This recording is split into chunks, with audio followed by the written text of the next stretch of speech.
Welcome to Ms. Accounting Tutor's presentation. My name is Mary J. Collins and I'll be your host. Today we'll be talking about bank reconciliation statements. Let's start with the header as we do with all statements. We'll have the name of the company, the title of the statement, and the period for which the statement covers. In this case it will be Love Thy Pet Inc., Bank Reconciliation, and the date is December 31st, 2014.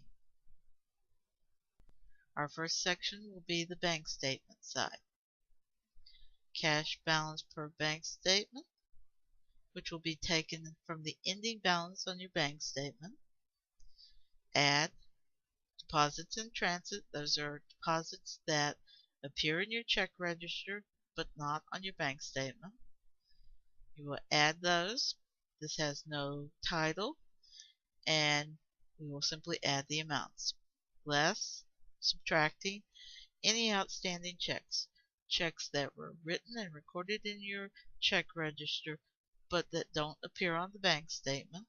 List them in order, total them up, adding them together, and then adjusted cash balance per bank statement, where you subtract that from the earlier total to get your adjusted balance.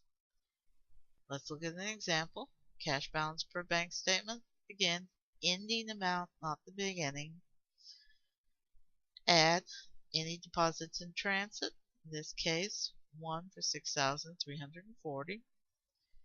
No title for this line. Add those two together to get to $10,240. Less any outstanding checks. Again, checks that appear on your check register but not on the bank statement. List those in order. List the amounts in order of the check numbers. Add those together to get a total. Then you have adjusted cash balance per bank. You will subtract the outstanding checks from your total to get your adjusted balance. This is what the two sections, the heading section and the bank section, look like together. Next, we will do the book side. We'll start with cash balance per books. That's taken from your check register and is your ending balance. Items that would be added are collections of notes receivable plus interest less service fees, any electronic funds transfers, these are becoming quite common nowadays, interest earned from the bank, any direct deposits made into your account, IRS refund checks, and any book errors for either deposits or for checks written. You will total these up and then place the amount on the right hand side. Remember, not all of these items will appear on every single one of your bank reconciliations, but we want you to know which ones to add, which ones to subtract. You will add these to your beginning balance to get the total, which is entitled. Now let's look at what we subtract. We'll take that total forward, and then these are items that we will subtract. Check redeposits, where a customer or vendor redeposits a check. Service charges charged by the bank.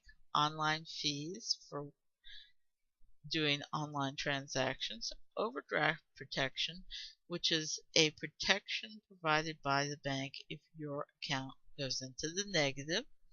They will still cover your checks. Automatic payments, where you arrange to pay vendors. Stop payments for lost, stolen, or transaction disagreements. You can stop the payment on a check that you've written. NSF checks, where the check was written to your company by a customer, but they didn't have the money in the bank account to cover the check, so it bounced. And then book errors made by you in recording transactions. These again are either check mistakes or mistakes when it comes to your deposits. You will need to see whether that is added or subtracted. In this case, it would be subtracted. There's also book errors in the addition section. Total all these up. Make sure they're on the left-hand column because you're subtotaling. Place the total on the bottom. Adjusted. You will subtract those from your previous balance to get your adjusted balance. Let's look at it. We have cash balance per books. We have 7,623. This is again the ending balance, not the beginning. Add. In this case, we chose a collection of notes receivable, 2,000, plus the interest of 50, less the bank collection fee of $30 to give you 2,020. They also earned interest on their bank account of $20. Subtotal those two together. This does not have a title. Add those two together for 9,663. Less, we're going to do an NSF check.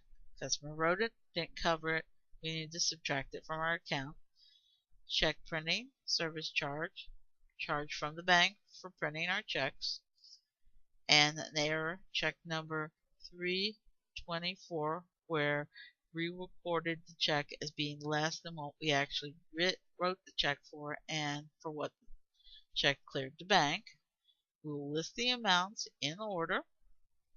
That last one will only be the difference between what you wrote the check for and what was actually cleared the bank. Now, we will put that subtotal here, and then we will do adjusted cash balance per books. We will subtract that from the previous balance to give us the ending balance. Now, we have the header section, the cash balance per bank statement, and the cash balance per books. Please note that the adjusted balances must equal, otherwise something went wrong and you will have to correct it. Always double check transactions and checks. That ends our presentation on how to do a bank reconciliation.